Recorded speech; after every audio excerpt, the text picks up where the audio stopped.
आजच्या या मार्ग यशाच्या या दिवसभर चालणाऱ्या चर्चासत्रासाठी इतक्या मोठ्या संख्येने इतक्या मोठ्या उत्साहाने इथे उपस्थित असणारे माझे सर्व विद्यार्थी मित्रमैत्रिणी त्यांचे पालक जे आज आपल्याला मार्गदर्शन करणार आहेत ते इथे उपस्थित असणारे मार्गदर्शक आज मला इथे बोलवल्याबद्दल प्रथम मी लोकसत्ताचे आभार मानते।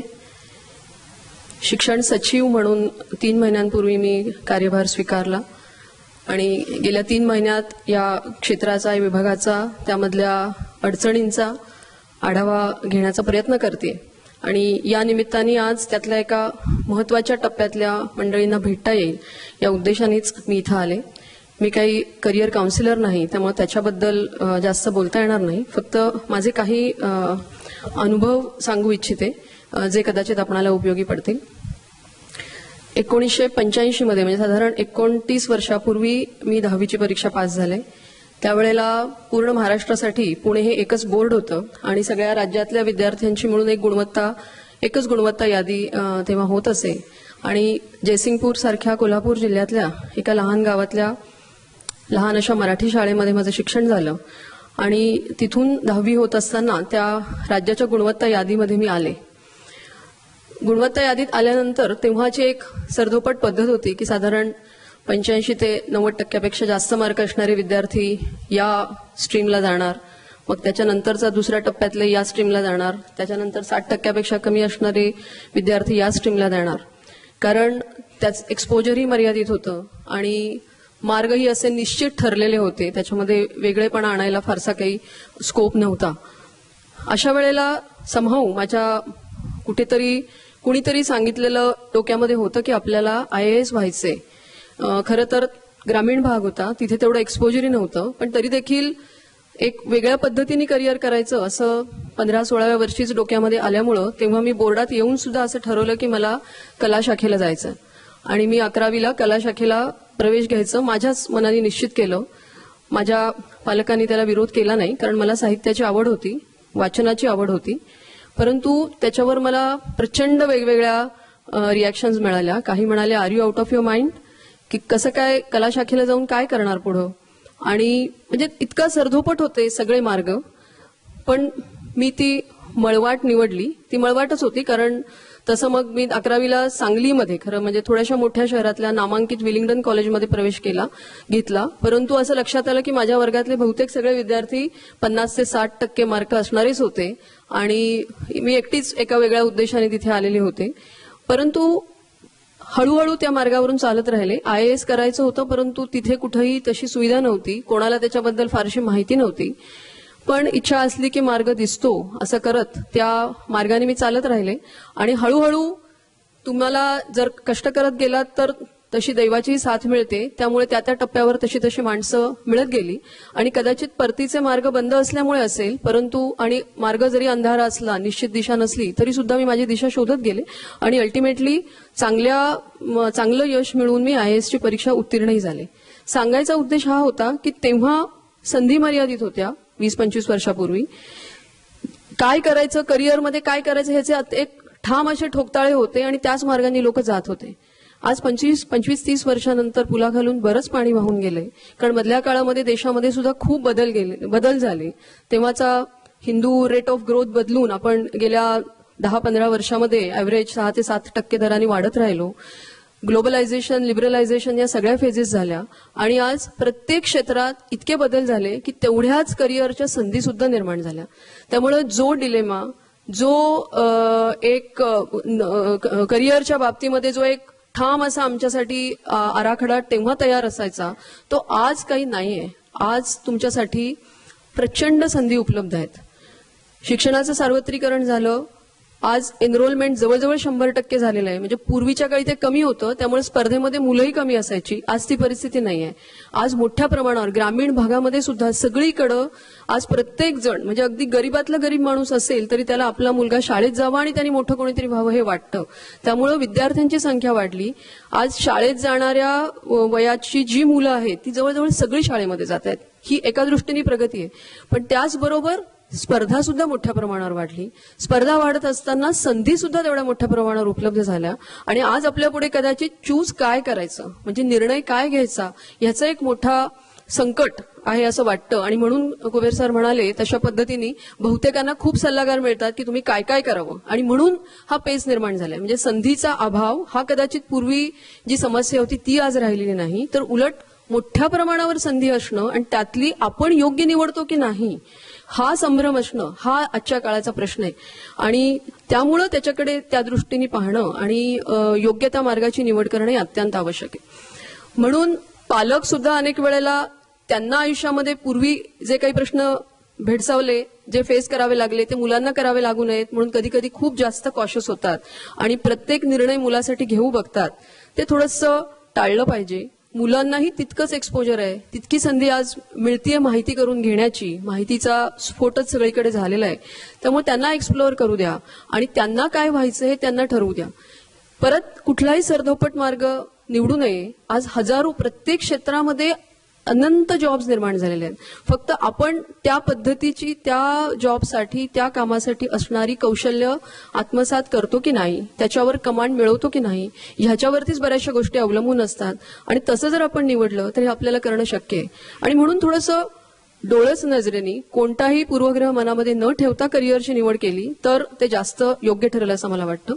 दुसरं मला एक महत्वाचा सल्ला असा द्यायचा आहे की 11, 10वी किंवा 12वीच्या टप्प्यावर एक आपण करिअर निवडलं की तो that is the full stop असं नाहीये. अनेक वेळेला हे बदलण्याच्या संधी तुम्हाला आयुष्यामध्ये मिळत राहतात.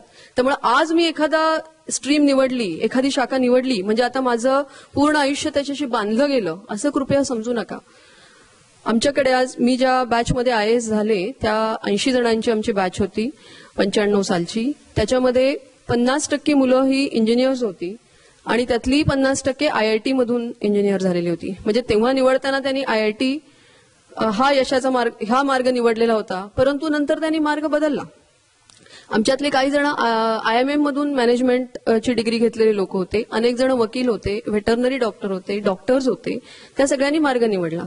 माझ्या स्वतःच्या नवऱ्याचं म्हणजे मिस्टरांचं उदाहरण द्यायचं झालं, by training he is a doctor.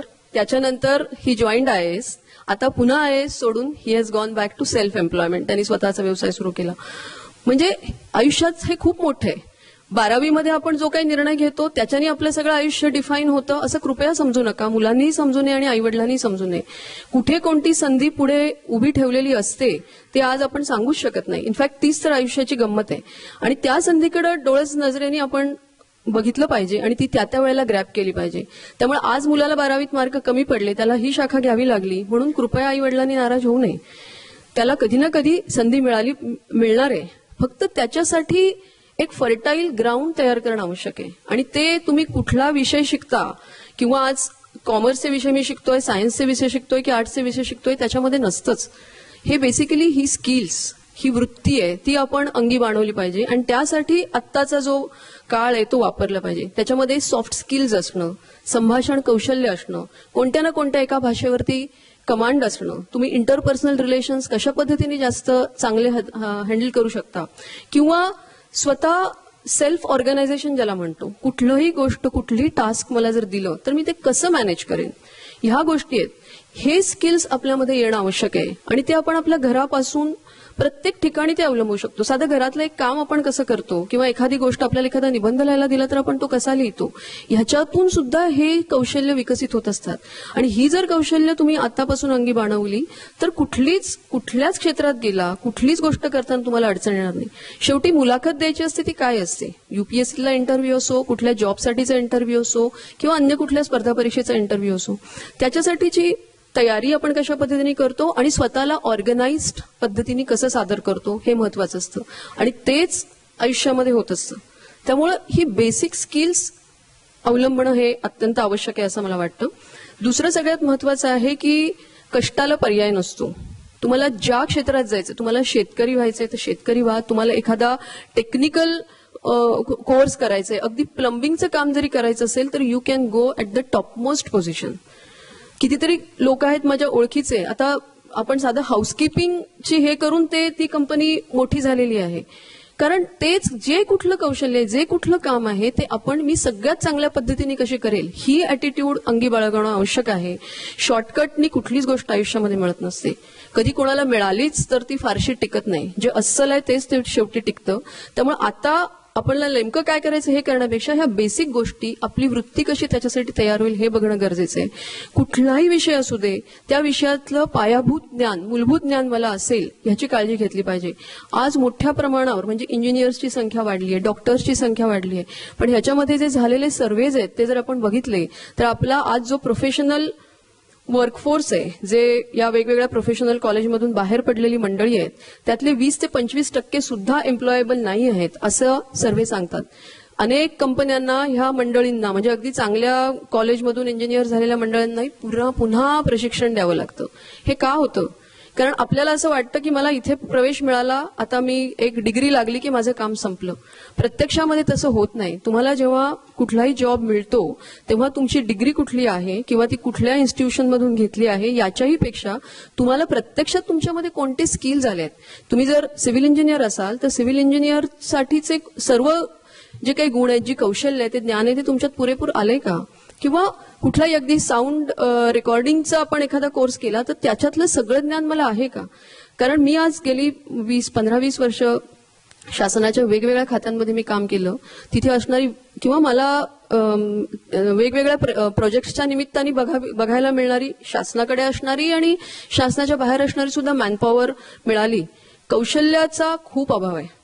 माझ्या ह्या पदाच्या पूर्वी मी MMRDA मध्ये ॲडिशनल कमिशनर म्हणून काम करत होते आणि तिथं जवळजवळ आता मुंबईमध्ये आपण दिसतायत ते सगळे प्रकल्प मी हाताळले.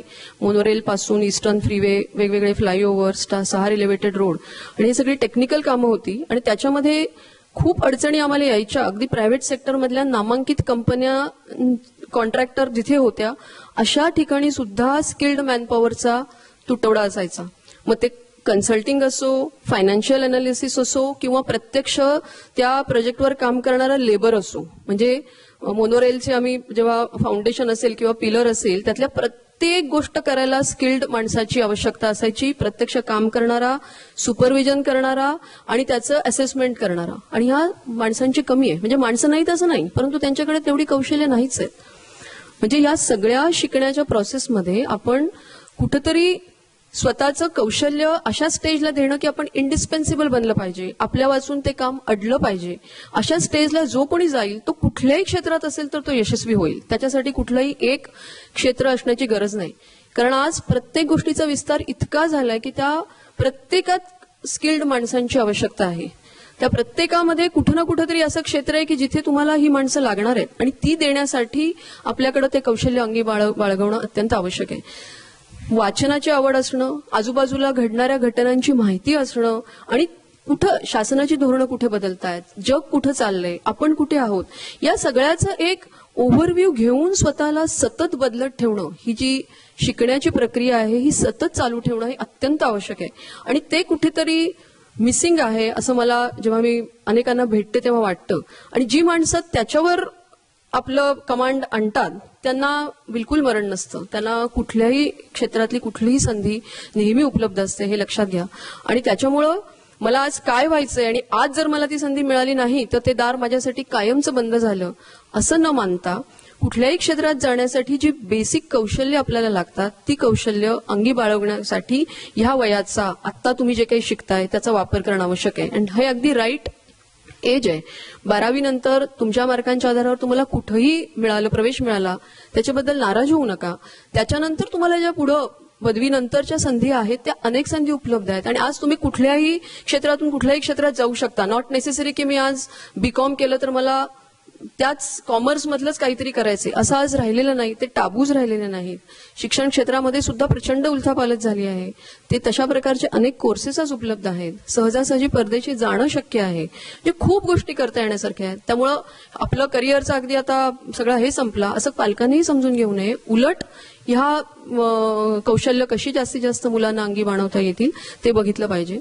बऱ्याच वेळेला आपण फक्त अभ्यासावरती लक्ष केंद्रित करतो, पण इतर जर त्यांच्याकडे कौशल्य असतील तर त्याच्यामुळे सुद्धा नवीन संधी उपलब्ध होतात. फक्त खेळाडूंकरताच पूर्वी त्यांनी म्हटलं त्याप्रमाणे 9वी-10वीच्या मुलांना लिटरली सर्व प्रकारच्या स्पर्धांमध्ये भाग घेण्यासाठी बंदी असायची, खेळ खेळता यायचे नाही. आज तसं नाहीये. शिक्षणाच्या क्षेत्रात 11वीसाठी सुद्धा खेळाडूंना आणि कल्चरल ह्याच्यामध्ये जे स्किल्स मिळवतात त्यांच्यासाठी सीट्स राखीव असतात. नोकऱ्यांमध्ये, शासकीय नोकऱ्यांमध्ये तरी अशा प्रकारच्या सीट्स राखीव असतात. त्याची संख्या मर्यादित असेल कारण ओव्हरऑल जे काही जॉब क्रिएशन होते त्याच्यामध्ये शासनामध्ये निर्माण होणारे जॉबचं पर्सेंटेज कमी आहे, परंतु जे आहे त्याच्यामध्ये यांच्यासाठी सीट्स राखीव असतात. आणि ह्या सगळ्याचा ओव्हरऑल व्यक्तिमत्व विकासाला खूप उपयोग होतो. आणि शेवटी ते व्यक्तिमत्व मॅटर करतं, तुमची डिग्री मॅटर करत नाही जेव्हा तुम्ही प्रत्यक्ष जॉब मार्केटमध्ये उतरता तेव्हा. आणि म्हणून ओव्हरऑल व्यक्तिमत्व विकासाला महत्व देणं, ओपन माइंडनी, खुल्या मनानी आसपासच्या जगाकडे बघणं, जागरूक राहणं, अनावश्यक प्रेज्युडायसेस मनामध्ये न ठेवणं हे फार आवश्यक आहे. आपण खूप वेळेला स्टिरिओटाइप्सनी जातो, ते करता कामा नये. जितकं ओपन माइंडेडनेस आहे तेवढं व्यक्तिमत्व हे जास्त प्रगल्भ होतं, खुलं होतं असं मला वाटतं. एकच गोष्ट फक्त सांगायची की हे एकच आत्ताचं वय जे आहे ना, म्हणजे साधारण 17-18 वर्षापासून ते वयाच्या 22-23व्या वर्षापर्यंत जितके कष्ट कराल, जितकी मेहनत स्वतःला घडवण्यामध्ये घाल, त्या प्रमाणामध्ये तुमची पुढची 60-70 वर्ष ही आरामात जातील, सुखात जातील, आनंदात जातील. पण ही जर आपण 8-10 वर्ष मिस केली, इथे जास्त लक्ष आपल्याला आता एक कुठलं तरी करिअर निवडलेलं आहे, आता माझं सगळं हे संपलं, असं जर करून थोडंसं गाफील राहिलात तर आयुष्यामध्ये पुढे खूप स्ट्रगल करावा लागतो. त्यामुळं हाच एक कालावधी आहे की ज्याच्यामध्ये स्वतःच्या व्यक्तिमत्वावरती लक्ष केंद्रित करा आणि त्यानंतर तुम्हाला पुढचा मार्ग खूप सुखकर जाईल. स्वतः मी आता शासकीय सेवेत असल्यामुळं फक्त 1-2 मिनिटं शासनाच्या क्षेत्रातील करिअरबद्दल बोलते आणि माझं बोलणं संपवते. मी जी परीक्षा दिली ती union public service commission UPSC याच्यामधून ज्या ऑल इंडिया सर्व्हिसेस आपण म्हणतो आणि सेंट्रल सर्व्हिसेस म्हणतो त्यांच्यासाठीचं सिलेक्शन होतं. अशाच पद्धतीने Maharashtra public service commission MPSC हे राज्य सेवांसाठीच्या वेगवेगळ्या पदांकरिता परीक्षा घेत असतात. ह्याची सुद्धा व्याप्ती दिवसेंदिवस वाढतीये. पूर्वी असं होतं की महाराष्ट्रातील मुलं या परीक्षांकडे फारशी वळायची नाहीत, त्यांचा ओढा हा मेडिकल, इंजिनिअरिंग यांच्याकडे असायचा, असा एक समज होता. परंतु मी गेली अनेक वर्ष हे पाहते, इतर राज्यांच्या प्रमाणात म्हणजे ओव्हरऑल देशाच्या लोकसंख्येत जेवढं महाराष्ट्राच्या लोकसंख्येचं प्रमाण आहे तेच प्रमाण साधारण देशामधून दरवर्षी जेवढे सिव्हिल सर्वंट्स निवडले जातात त्याच्यामध्ये महाराष्ट्रीयन मुलांचं असतं.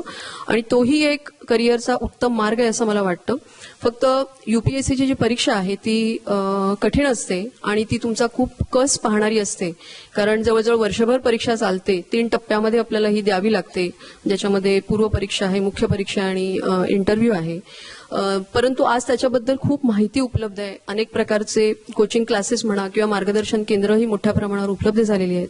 नेटवरती माहिती उपलब्ध आहे. पूर्वी त्याचे पेपर्स आम्हाला बाहेर मिळत नसत आणि अंदाज करून जेव्हा परीक्षा देऊन मुलं बाहेर यायचे तेव्हा त्यांच्याकडून प्रश्न विचारून असे तयार केलेले पेपर्स असायचे. पण आज हे सगळे वेबसाईटवरती UPSC स्वतःच हे प्रसिद्ध करते आणि त्यामुळे ह्या परीक्षेचं स्वरूप आपल्याला कळू शकतं.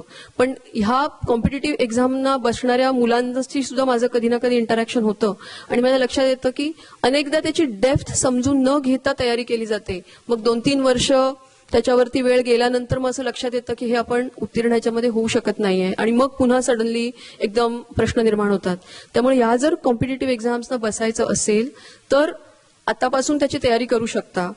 आणि मगाशी मी जसं सांगितलं तसं स्पर्धा परीक्षेत यशस्वी व्हायचं असेल तर जेवढं त्या विषयांचं सखोल ज्ञान आवश्यक असतं तेवढंच तुमचा ओव्हरऑल व्यक्तिमत्व विकास हा महत्वाचा असतो. तुमची सामाजिक जाणीव किती आहे, आसपासला घडणाऱ्या घटनांची तुमची जाणीव किती आहे, प्रेझेन्स ऑफ माइंड कसं आहे, तुम्ही ऑर्गनाईज स्वतःला कशा पद्धतीने ठेवता. एखाद्या विषयावर मी तुम्हाला बोलायला सांगितलं तर 4 वाक्य तुम्ही कशा पद्धतीने बोलू शकता ह्याच्यावर ते यश अवलंबून असतं. एखाद्या वेळेला एखाद्या विषयातलं ज्ञान कमी असलं तरी चालतं, परंतु तुम्ही असलेल्या रिसोर्सेस मधून जास्तीत जास्त चांगलं कसं प्रेझेंट करू शकता स्वतःला, ह्याला या परीक्षांमध्ये जास्त महत्व असतं. आणि म्हणून ह्या स्किल्सवरती लक्ष देणं गरजेचं आहे.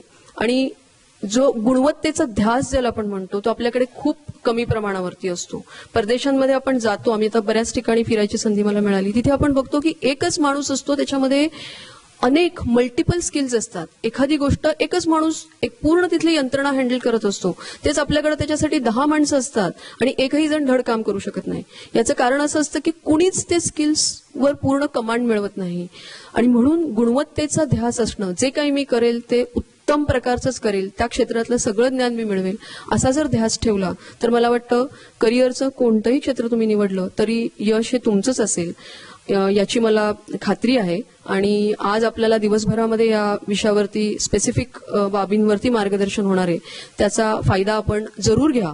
परंतु करिअरच्या भीतीनी कुठे दबून जाऊ नका, त्याच्या ओझ्याखाली दबून जाऊ नका. संधी खूप आहेत आणि आमच्या आधीच्या काळाच्या मानाने आपल्याला भरपूर संधी आहेत आणि ती प्रत्येकाला कुठली ना कुठली संधी मिळणार आहे, याच्याबद्दल एक पॉझिटिव्ह दृष्टिकोन बाळगा.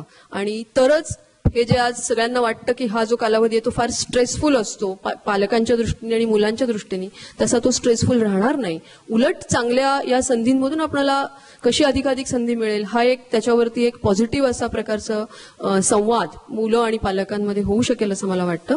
या मार्गयशाच्या या कार्यक्रमाचा आपल्याला निश्चितपणे चांगला फायदा होईल आणि आपल्याला आपल्या करिअरसाठीची एक ठाम दिशा मिळेल असा आशा यांनी व्यक्त करते. आणि इथे मला बोलावल्याबद्दल परत एकदा आभार मानून मी माझे 2 शब्द संपवते.